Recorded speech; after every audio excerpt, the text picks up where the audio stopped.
Ахмет Байтұрсынұлы өгіз бен бақа. Бір өгіз айдын шалқар көлге келді, жағалап суаты бар жерге келді. Шілденің сарша тамыз ыстық кезі бек қатты, қаны қашып шөлдеп еді. Су ішіп, көлдің шықты жағасына, мал еді көз тоятын қарасына.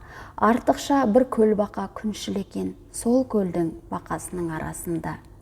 Секіріп, көршісіне жетіп келді, боламын мен де сонау өгіздей деп. Жел тартып, ісіп кеуіп қарнын керді, сұрады жолдасынан, толдым ба деп. Өгіздей анау тұрған болдым ба деп. Өгізбен екеуіне қарап тұрып, жолдасы жауап берді, сонда бүй деп. Өгіздей болу саған қайда шырақ, араңыз екеуіңіздің тымақ жырақ. Онымен бірдей болып толмақ түгіл, қалпыңнан асқан жоқсың артығырақ.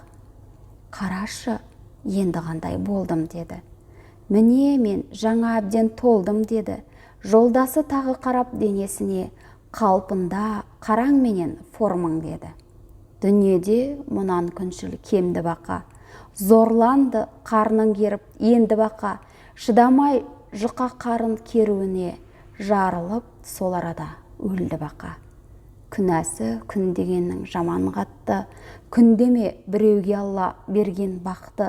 Өгізді күндеп сондай боламын деп, көл бақа онан қанша пайда тапты. Әуелде Құдай өлшеп берген дене, қаншама зорлаған мен артылмапты.